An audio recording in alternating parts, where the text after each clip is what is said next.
رکن وہ چیز ہے جس کے بغیر وہ کام ہوتا ہی نہیں ہے. نماز کے اندر رکن ہے، روزہ کے اندر رکن ہے، حج اور عمرہ کے اندر رکن ہے، جس کا ادا کرنا ضروری ہوتا ہے. اگر آپ نے رکن چھوڑ دیا تو وہ عبادت اور وہ کام مانا ہی نہیں جاتا ہے. تو شرعی تعریف پر اگر آپ نظر ڈالتے ہیں تو اس تعریف کے پس منظر میں روزہ کے 2 ارکان بنتے ہیں. روزہ کے 2 ارکان بنتے ہیں. پہلا رکن ہے، روزے کا پہلا رکن ہے صبح صادق سے لے کر غروب شمس تک تمام قسم کے مفطرات سے رکے رہنا. یہ پہلا رکن ہے، رکے رہنا.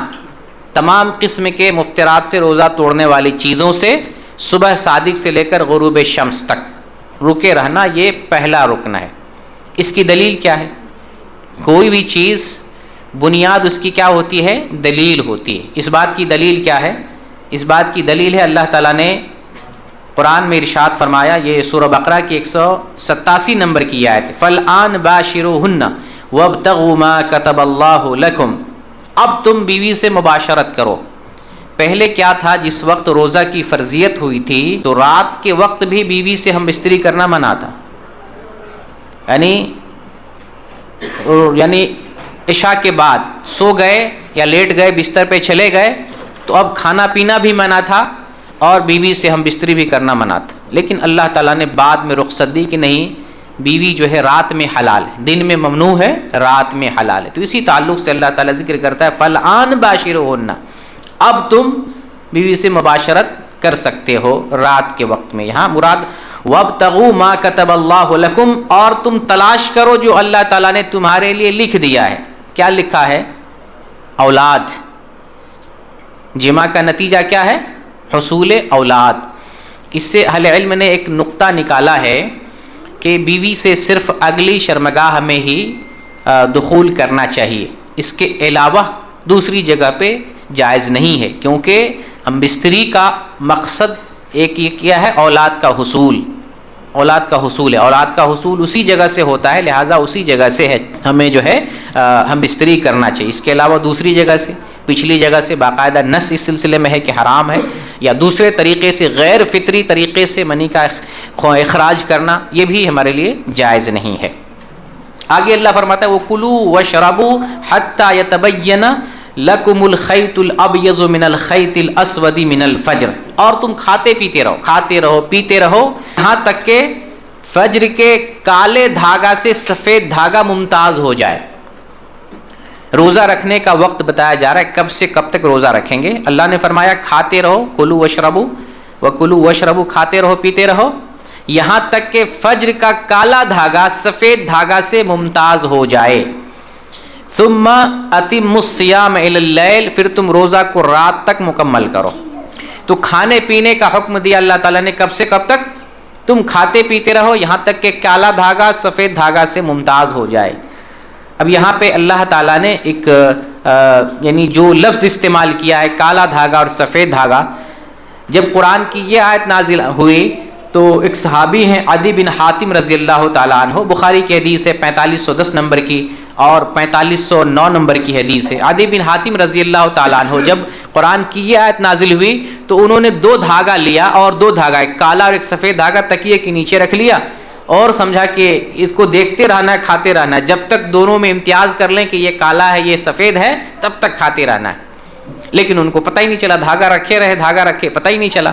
صبح میں رسول اللہ صلی اللہ علیہ وسلم کے پاس گئے اور بتایا کہ میں تو 2 کالا دھاگا، ایک کالا ایک سفید دھاگا رکھا ہوا تو مجھے تو پتہ ہی نہیں چلا، اللہ تعالیٰ نے جو قرآن میں بتایا مجھے پتہ نہیں چلا. تو آپ جو ہے حیران ہوئے اور کہا کہ تمہارا تکیہ اتنا بڑا ہے کہ اس کے نیچے کالا دھاگا اور سفید دھاگا آ جائے. اشارہ تھا آسمان کی اس سفیدی اور سیاہی کی طرف، کتنی بڑی چیز تمہارے تکیہ کے نیچے آ جائے گی. یہاں جو کالا دھاگا اور سفید دھاگا جو مراد ہے تو اس سے مراد ہے، کالے دھاگے سے مراد ہے رات کی تاریکی، سواد اللیل، رات کی تاریکی کالا دھاگا سے مراد، اور سفید دھاگا سے مراد بیاض النہار، دن کی سفیدی یا صبح کی سفیدی مراد ہے. تو اس سے معلوم یہ ہوتا ہے کہ صحابہ کرام سے بھی کبھی کبھی سمجھنے میں غلطی لگی ہے. تو دین جو لینا ہے رسول اللہ صلی اللہ علیہ وسلم سے، رسول اللہ صلی اللہ علیہ وسلم نے صحابہ کو جیسے پڑھایا ہے، جیسے بتایا ہے، عمل کر کے دکھایا ہے، اس کے مطابق ہمیں دین پر عمل کرنا ہے، چلنا ہے۔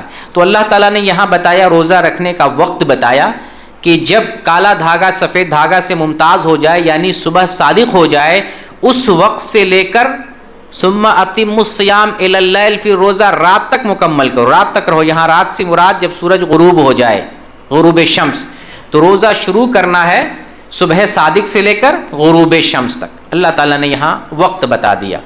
تو روزہ کا ایک رکن ہمیں معلوم ہو رہا ہے۔ کیا رکن معلوم ہو رہا ہے؟ کہ صبح صادق سے لے کر غروب آفتاب تک تمام قسم کے روزہ توڑنے والی چیزوں سے روکے رہنا، یہ روزہ کا ایک رکن ہے۔ اور روزہ کا دوسرا رکن ہے نیت کرنا۔